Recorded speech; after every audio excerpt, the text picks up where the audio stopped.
Well, bienvenidos and welcome everybody. Good to see so many people on this cold and somewhat blustery day here in Rockwall. My name is Victor Carrillo. I'm truly pleased to introduce our two candidates who actually honor us with their presence this morning. I consider both Justice Guzman and Congressman Gohmert over here as personal friends who I've known for almost 2 decades, both of them. From my days when I was on the Railroad Commission, we campaigned together across the state. So Texas is a huge state. There are 254 counties, and as you guys know, Rockwall is the smallest geographically of all the counties, but I would have to say that we're influential and we're very, very conservative. Yes. And I consider it a testament to the character of Congressman Gohmert and Justice Guzman that they're here in person to honor us with their presence. We invited each of the Republican AG candidates, Commissioner George P. Bush. His campaign responded that he could not be here, but offered to send a surrogate. We declined respectfully. We didn't want surrogates. Incumbent Attorney General Paxton was invited twice, and while the campaign didn't formally decline, he's not here with us today. So I just wanted to make sure that everyone knows that we invited everyone in the Republican Party to this event. As a Republican club, I want also everyone to know that as a club, we do not endorse candidates in any form or fashion in the primary. Rather, it's our desire to give you, the citizens of Rockwall County, the conservative Republicans of Rockwall County in particular, as much information and opportunity to hear directly from the candidates themselves, and we're going to do that for you today. Each candidate will have up to 10 minutes just on their own to introduce themselves to us and tell us why we should vote for them individually. After each of them present, we will have a Q&A session from the audience. We're just going to have a few questions from the audience, and we'll take, there's supposed to be some paper somewhere. If you guys have a question, jot it down, make it simple and direct, and hand it to Doug Roth or Donna Rolliter. Anyway, they'll be wandering around. Okay, without further ado, and we are in a tight time frame, so we're gonna move this pretty quickly. Let me first introduce, yes? Victor, you gotta explain this to the candidates. Okay, we do have a timing system. The questions, well, first the 10 minutes, we'll have the lighting board up here, and with a 2-minute warning. The individual questions are 2-minute responses, each person only, and just look to here, and when it goes red, please just wrap it up. Okay, Justice Guzman. Justice Guzman is a history maker, the first Latina elected to statewide office in Texas, and the first Latina to serve on the Supreme Court of Texas. She has made it into our children's textbooks and into more than one most influential people list.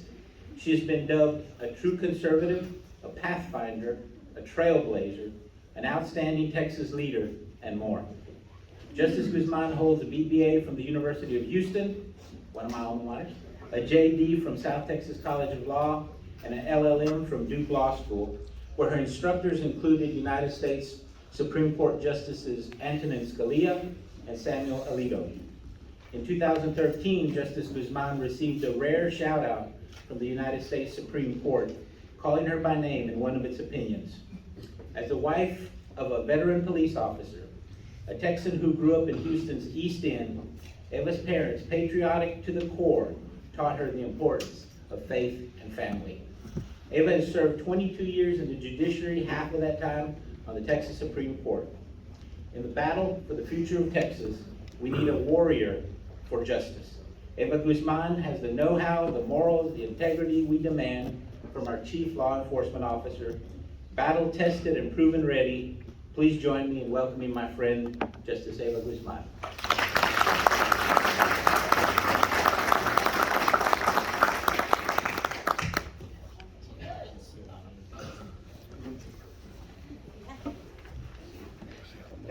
Just turn it on. This on? Good. Hit the little power button, the one on the left.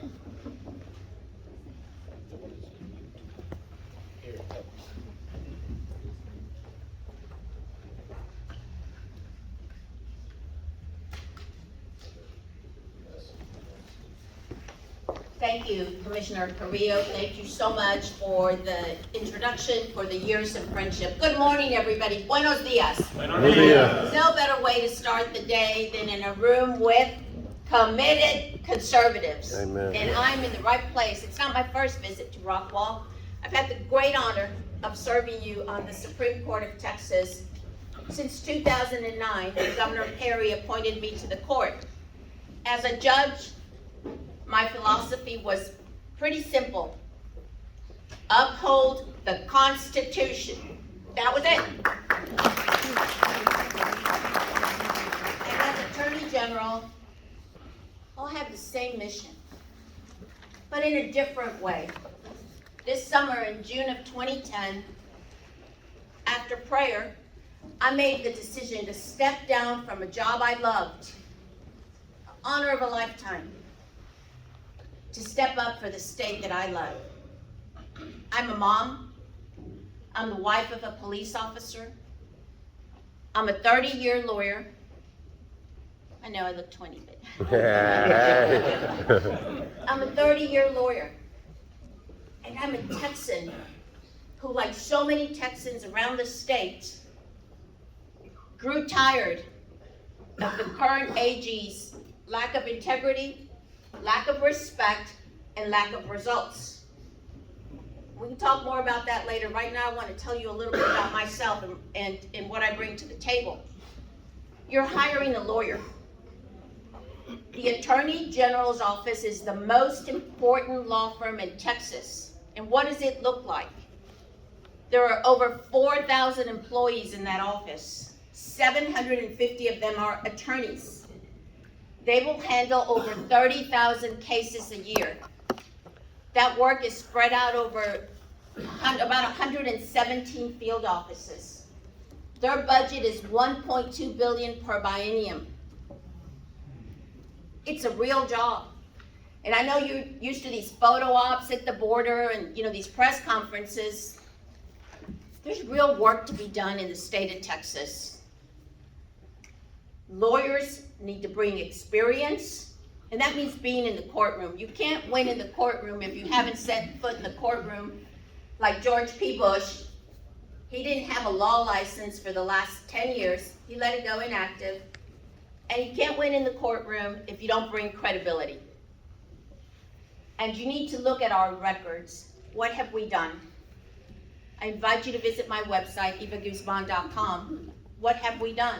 What will I stand up for? Why is it important to hire someone? What's our secret weapon in this country? As a lawyer, as a state, what's our secret weapon? It's the 10th Amendment. It's fighting back on against the overreach of the Biden administration. Now, I'm the daughter of legal immigrants. They came to this country with no money in their pockets, lots of hope in their heart. But the other thing they brought is this love for this United States of America. Do you think I would be standing right where I am today as a former Supreme Court judge running for Attorney General in Mexico? Never. But the other thing my parents understood is the importance of the rule of law. It's these conservative values I grew up with. Faith, first and foremost, Jeremiah 29:11. For I know the plans I have for you. And that's the verse that has guided my life. And when I left the Supreme Court, I knew I was on the path that I was supposed to be on. Because I didn't wake up and leave. I didn't just say, oh, well, maybe I'll do this. Sounds like a good idea. No, I left because Texas needs a real attorney general who will continue to win cases. I told you I was married to a police officer, and we talked about this, Hispanic Republicans. We're losing this state, folks. The messenger matters as much as the message. The scariest thing to Democrats is a conservative Hispanic woman. They don't like it. They don't like it. There's fear in them. They don't want us to share this story about working in a factory as a teenager like I did, and working my way through college, and working my way through law school. They don't want me to talk about my mother who was a custodian at the University of Houston, where 6 of my parents' 7 children graduated from college. One of them went to Bible school. I think he's the best one of all. Bible college. They don't want to hear those stories. They don't want to hear that when my father got laid off, he refused food stamps, no handouts. Not for us. They don't want to hear that we'll stand up for a secure border. They don't want to hear that when you secure our borders, then you have a country and a rule of law. There's a real human cost to what's going on in the border. What does that look like? We have an attorney general. Do you know who sued to build the border wall? You know what state's in charge of that? Missouri. Missouri is the attorney general, the lead attorney, who's suing to build the border wall, to force the Biden administration to do it.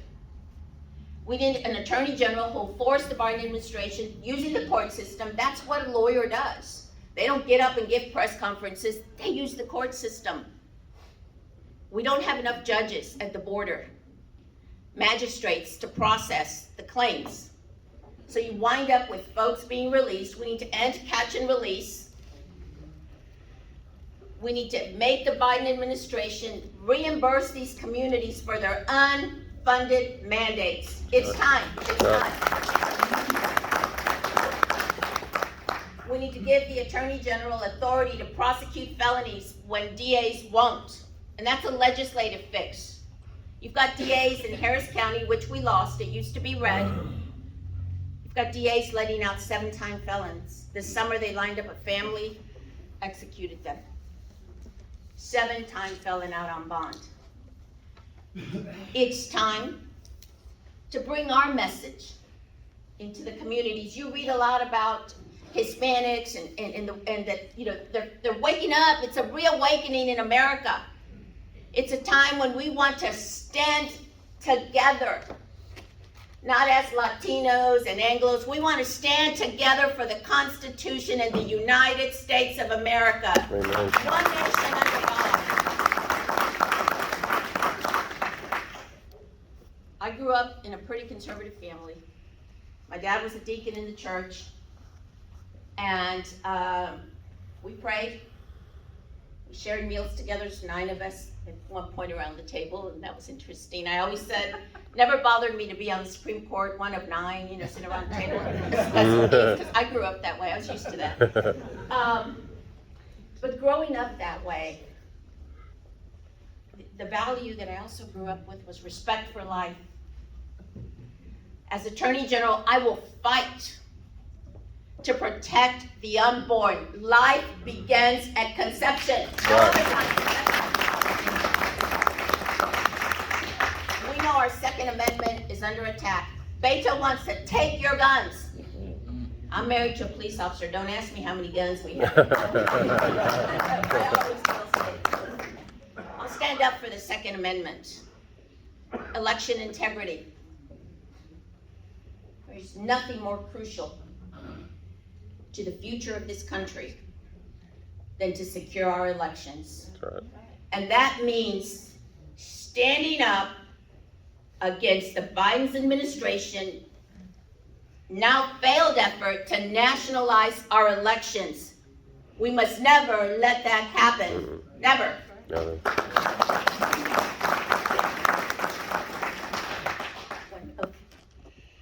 In conclusion, there's a lot being said about the current Attorney General. He's done a few good things. He lost the Obamacare case in May of 2021. He lost the Keystone Pipeline case last week. He's got a whistleblower lawsuit. I'm here to tell you, you don't have to have an Attorney General that won't walk in integrity and in righteousness. Hire one with the credentials, the conservative values, and the commitment to you. I will work for you.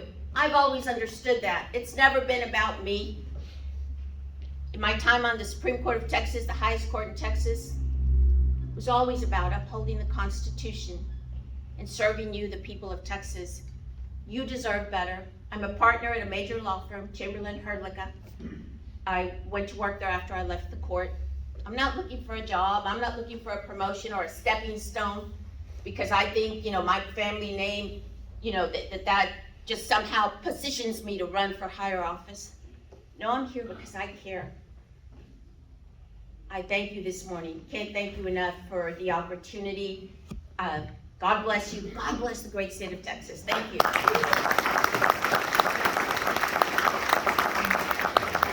I'd like to now introduce Congressman Louie Gohmert. Serving his 9th term in the U.S. House of Representatives, Congressman Gohmert was first sworn in on January of 2005. He proudly represents the 1st District of Texas, encompassing over 12 counties, stretching nearly 120 miles down the state's eastern border. Congressman Gohmert is an unapologetic warrior for our most cherished freedoms, like protecting religious liberty, the right of life, and the Second Amendment.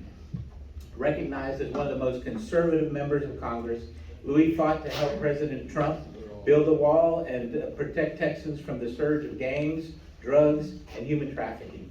As Attorney General, Louie pledges to stand up to Biden, Pelosi, and the radical left's assault on Texas. Louie is a bold defender of America's founding principles and is constantly coming up with big, innovative ideas solidly based on conservative principles and the ideals that have served as this nation's bedrock since birth. Before serving in Congress, Louie was elected to 3 terms as district judge in Smith County. Years later, Governor Perry appointed him to complete a term as the Chief Justice of the 12th Court of Appeals. Louie received his undergraduate degree from Texas A&M, and he graduated from Baylor Law School, also 2 of my former schools. He is also a veteran, having served his country as captain of the U.S. Army. Please welcome my friend Louie Gohmert, who's running to save Texas and restore honesty and integrity.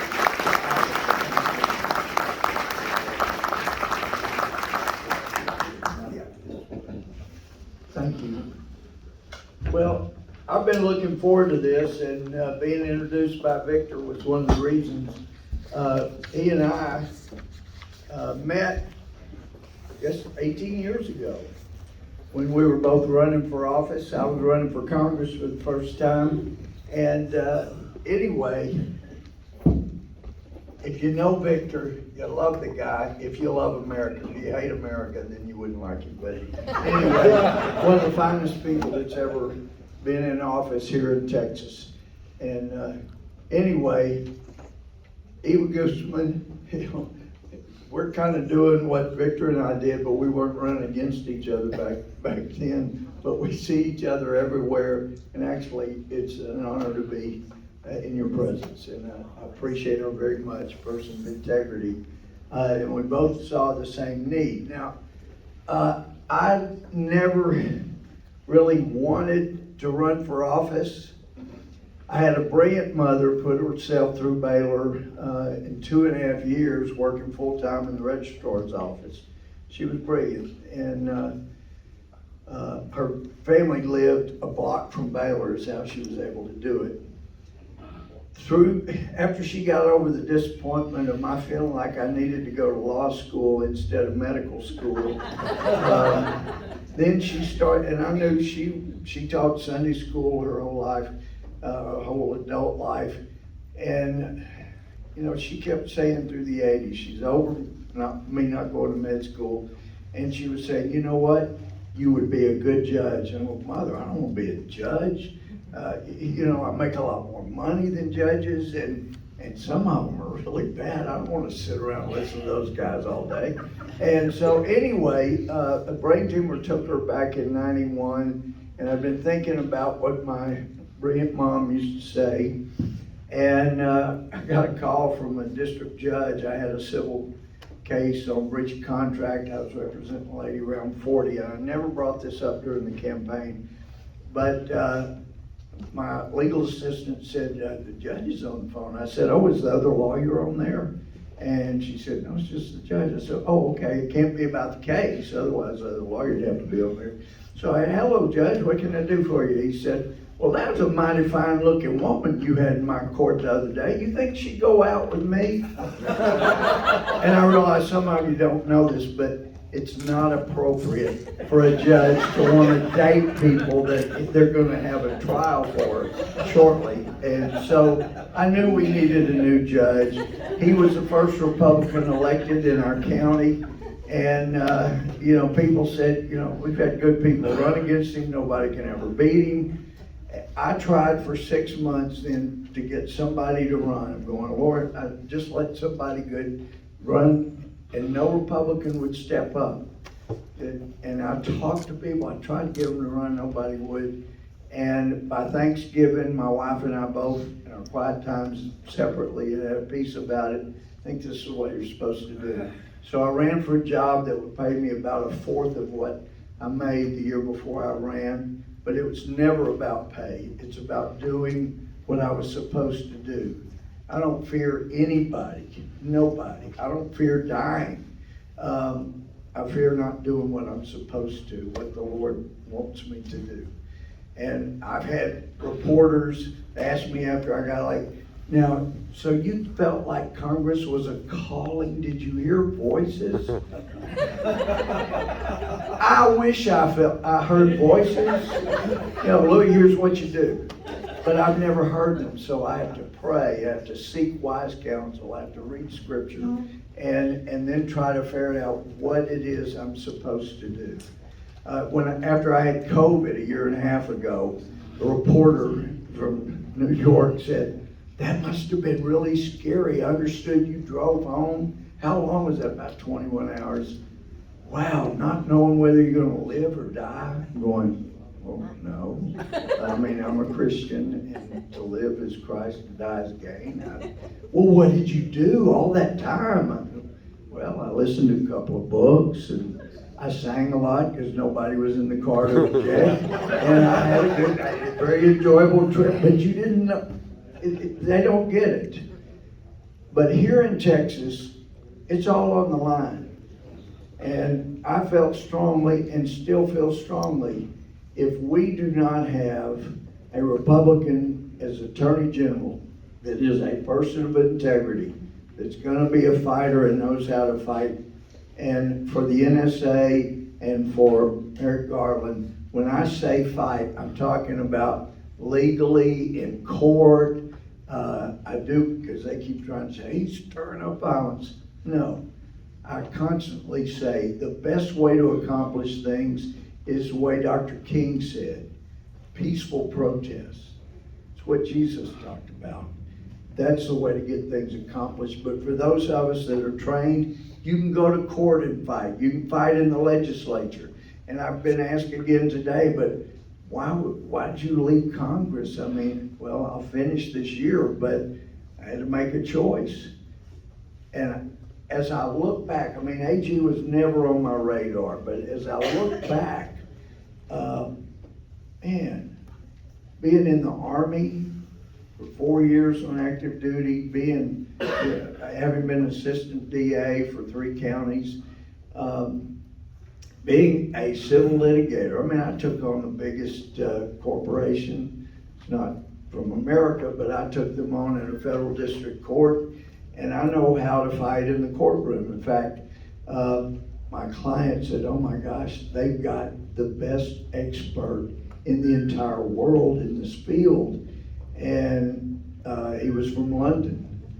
But after I finished questioning, or some might say interrogating him, one of the jurors was heard leaning to the other jury and saying about the best expert in the world, that man doesn't know what he's talking about. So I know how to fight in court. I've got people on the witness stand. They tell you in law school, you'll never get a Perry Mason confession from a witness on the stand. I've had it twice. I know how to fight in the courtroom. And we don't have an attorney general that does that. And that has cost us greatly in Texas. He's filed some suits that I would have filed, but he mishandled them and it cost us. And the thing he's most famous for, and made a real name with President Trump and other Republicans around the country, was when he filed a lawsuit against swing states who had their governor, secretary of state change election laws because the US Constitution says that has to be done by the state legislature. And the reason it was a problem was pointed out by an attorney general from Louisiana, had been in Congress with me, still a good friend. He had called and he said, "Look, we need a state to sue the swing states to change laws by the election laws other than by the legislature. And we sure don't want Texas to file it because your governor had changed some election laws. So, you know, that would be doomed if Texas filed it." And we talked for a while, decided, maybe let's try to get Alan Wilson, the AG in South Carolina, to file that suit because the South Carolina governor didn't change any election laws. So then 2 or 3 days later, because of the terrible publicity about his 7 top people in the AG's office, and the ones I know are real people of integrity. In fact, the #1 Assistant Attorney General, Jeff Mateer, first came to my attention when a guy named Ted Cruz said he was the most honest, intelligent lawyer he knew. Now that's saying something from Ted. And yet our Attorney General, according to President Trump, when I called him last summer and I said, "I hear you're thinking about endorsing in this race, I would encourage you not to. And I've never steered you wrong when I've told you about people." And he is looking at criminal talk. Yeah, he told me he had, just like my situation, he had a bunch of criminals that were working for him, stabbing him in the back. And I said, "No, it's not at all like your situation. These are people of integrity, conservatives, and that's why they sent a letter, all 7 signed, and indicating that our Attorney General had engaged in corruption, bribery and abuse of office." Those are 3 things they pointed out. So it was serious. I said, "I'm thinking about it." Well, then a few weeks later, he's announced he's endorsing Paxton. And so I didn't call him again, but he called me right after I announced. And he said, "Hey, I was told you were definitely not running." And I said, "Well, it didn't come from me." And he had already told me, Paxton was calling him 3 or 4 times a week for many weeks trying to get him to endorse. Well, folks, we need a fighter in there. And I'll look back at all the things I've done, you know, felony judge, briefly Chief Justice of the Court of Appeals, and then all these years in Congress fighting over the Constitution. It's prepared me to be your Attorney General. And I'm running for one reason, to save Texas so we can save the Union.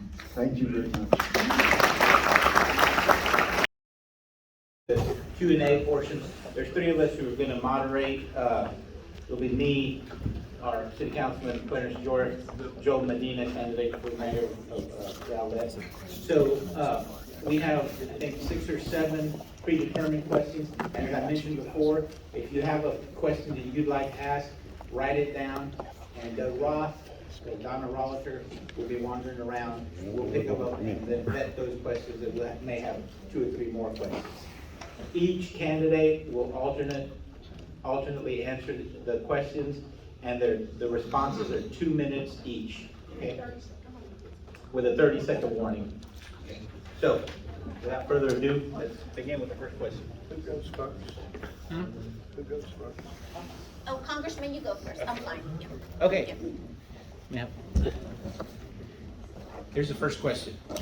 As Attorney General, what would be your position concerning protecting the civil liberties of parents and citizens who question critical race theory in public school curricula when testifying before elected school boards?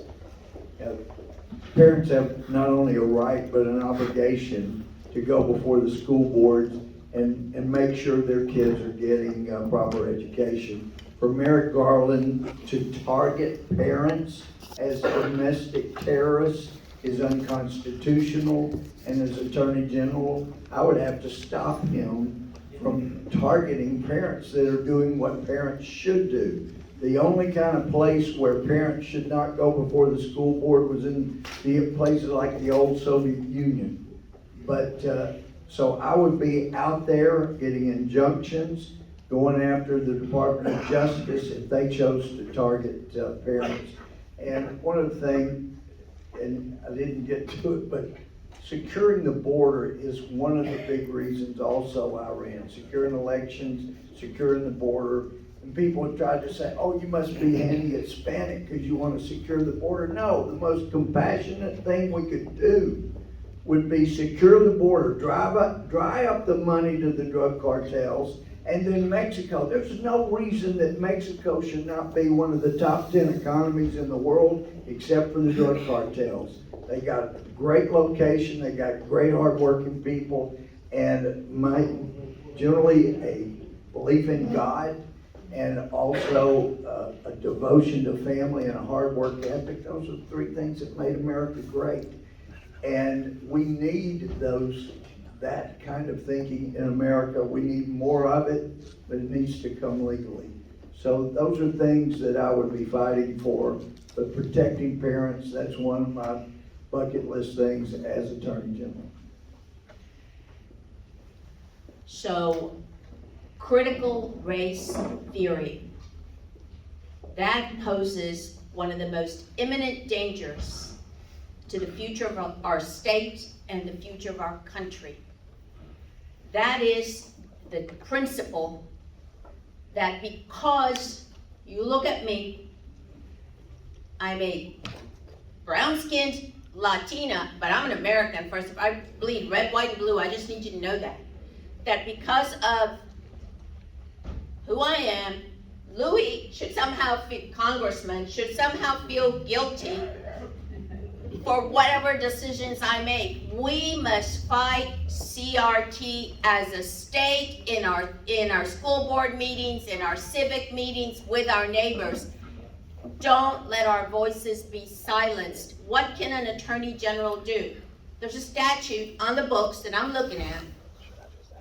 The attorney general may have a role in ensuring that school boards are doing their job, that they're not putting CRT curriculums before our children, and that we don't have pornography in our schools. I met with a group of parents in Katy. I was shocked. And I'm an adult who's been on the bench 22 years, who has seen every sort of allegation, and I was a family law bench. I've seen everything, folks. In divorce court, you see it all.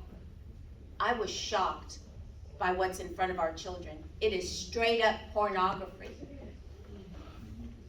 It is time to have an attorney general who's focused not on the press conference, but on the actual work of the attorney general's office. That includes looking for ways. Listen, being a lawyer is about being creative. It's about coming up with legal strategies. It's about using Article 2 of the Constitution to force Joe Biden to take care that the laws are filed. It's about using Article 4 to argue that fentanyl and cartels and human trafficking is an invasion. As Attorney General, you can count, I'm your anti-CRT candidate. I've lived it, I will fight it.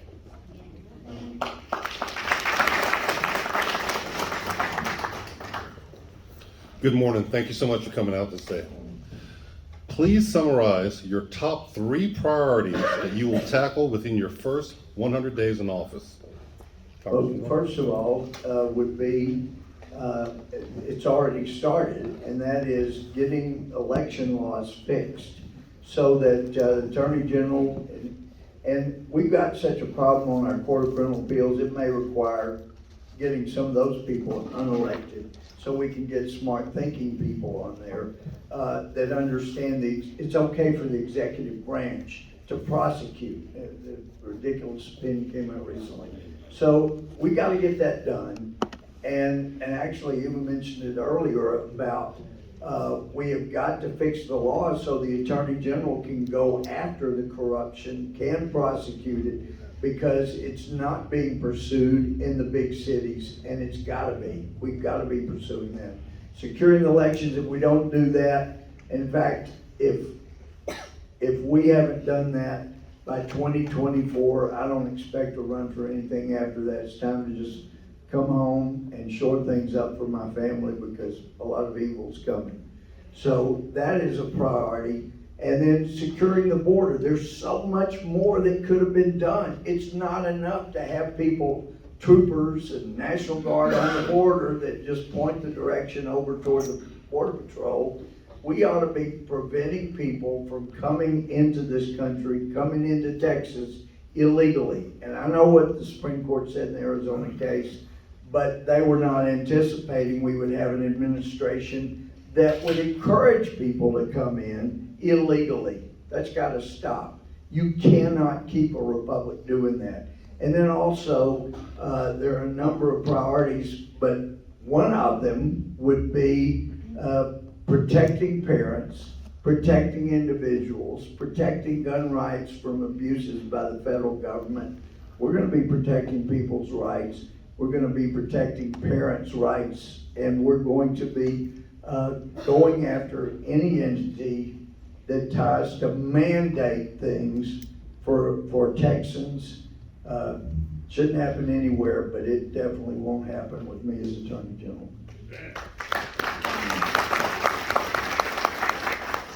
On day one, when I walk into the office of the Attorney General, we restore integrity.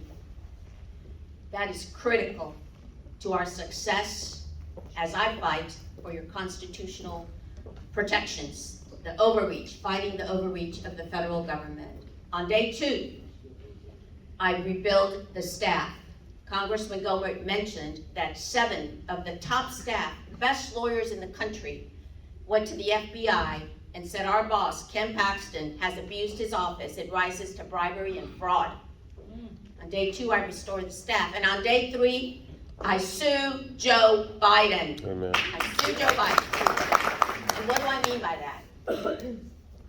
I sue to secure the border, to build the wall, to force the government to fund its mandates, to force the government to stop this catch and release. And it's not just Mexico, Central America, all sorts of countries. We need to hold the Biden administration accountable. Election integrity. We've defeated the efforts of the Biden administration temporarily. Do you think they're going to stop? No. No. You need an attorney general who understands how to handle the most complicated legal questions in the country. I've done that. Every lawsuit Ken Paxton has filed since 2009 when I got on the court, as one of 9, I've decided whether the legal grounds argued were correct or not. No one understands more about making constitutional law arguments than I do at this moment. In those 90 days, I will evaluate the overreach and pursue it, and I'll actually get the job done, and I have the experience to do it. 60% of the work of the Attorney General is child support. Guess what no one's taken a look at in over a decade? How we protect our most vulnerable Texans. I'll do that too. I'm ready to do it all. Thank you.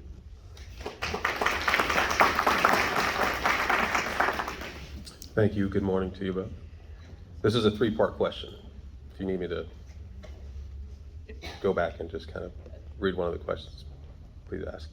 What is your position on Governor Abbott's imposition of mask mandates on Texas citizens during the COVID pandemic?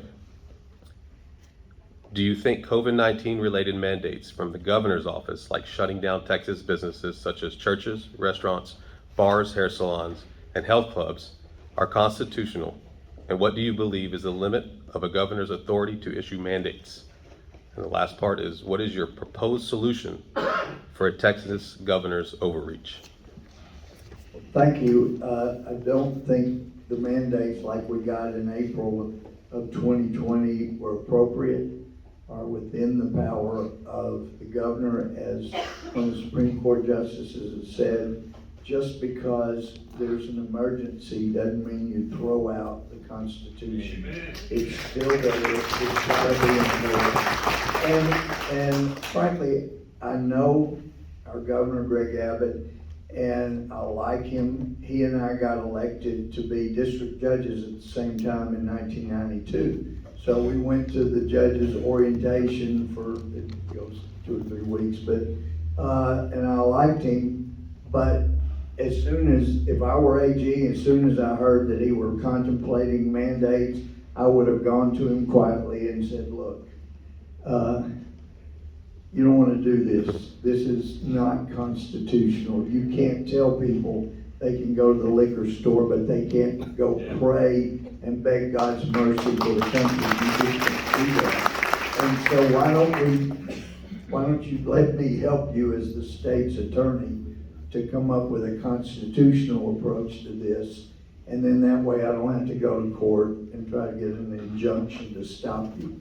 That's just, it was being pitched from Washington, I get that, but there are too many people in positions of power in Washington that do not understand the Constitution. They just understand and desire power, like Fauci, and the more they get, the more they want, and it's gotta be stopped. And if Texas doesn't do it, I hear this from other states, Texas doesn't do it, it's not gonna get done. We need Texas. I've had people from other states say, when you guys leave, we wanna go with you. I'm going, we don't plan on leaving, we're gonna try to save the country and do it the right way. So those are things, I think I've covered everything. Last part, what's your solution for the Texas governor's overreach? Well, like I said, you go to court and get an injunction. If going privately doesn't do it, you go to court, you get an injunction and make it clear.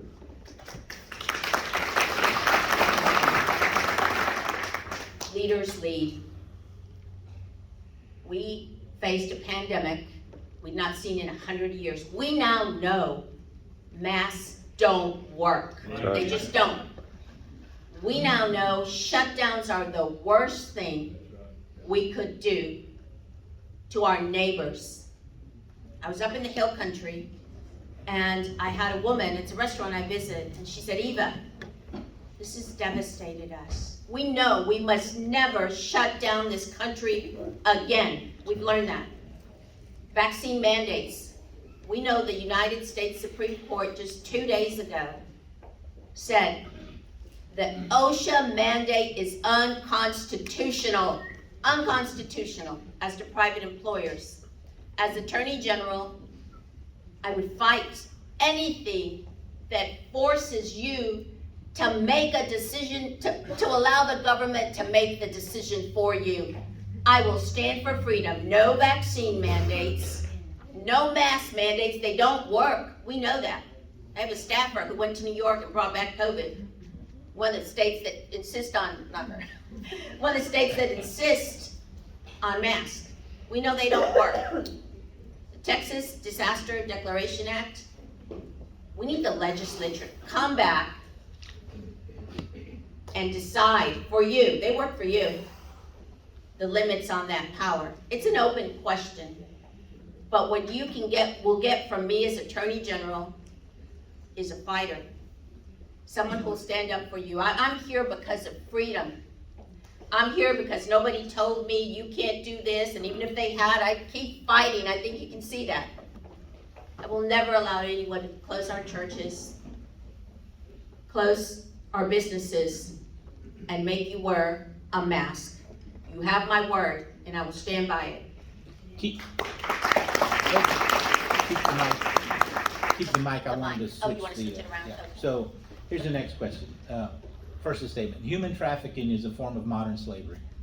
Statistics suggest that there are over 230,000 victims of labor trafficking and over 79,000 victims of youth and minor sex trafficking in Texas at any given time.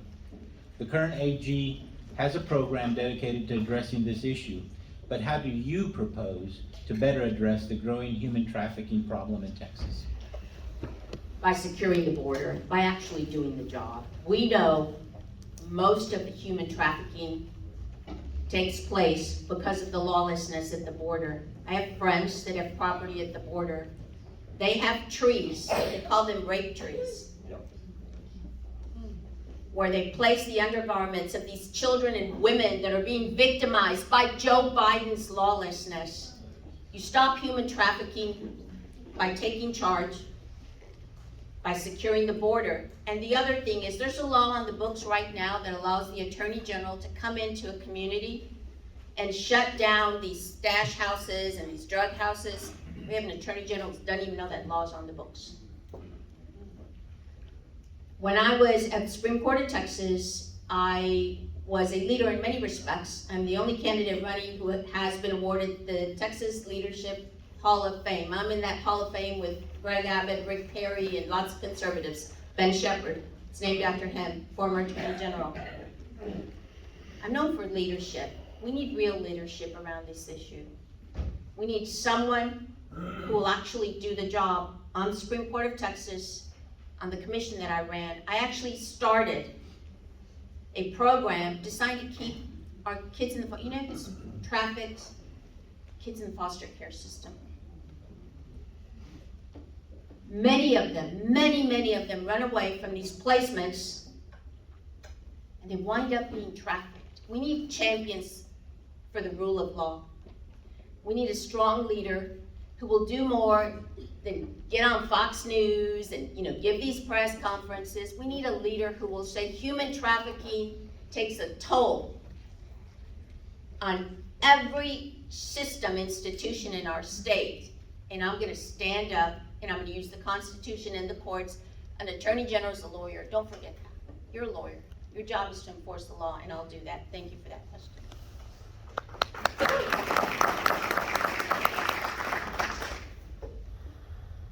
The Attorney General should stop the trafficking by stopping the porous border, having people continue to flood in.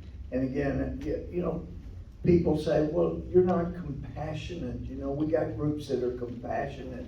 What in the world is compassionate about encouraging people to leave their homes and bring children across tough territory?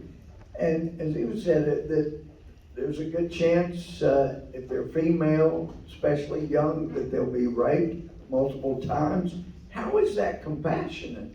The compassionate thing to do is secure the border. Why is Mexico not one of the top 10 economies in the world? Because of corruption by the drug cartels. And who's funding them? The United States is funding them. You secure the border, you'll never stop it completely, but you can bring the billions and billions of dollars flooding into the cartels down to a trickle. They don't have the power.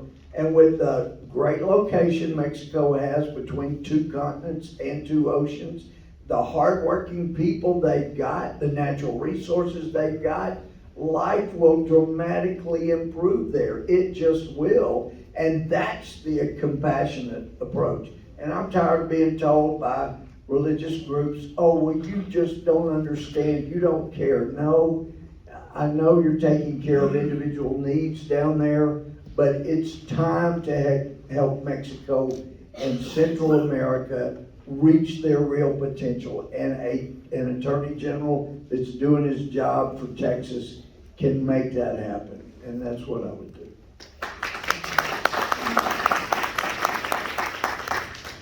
Next question is a pretty long question with a lead-in. So, last September, Governor Abbott signed into law Senate Bill 1, the election integrity bill that tightens state election laws and limits the ability of counties to expand certain voting options.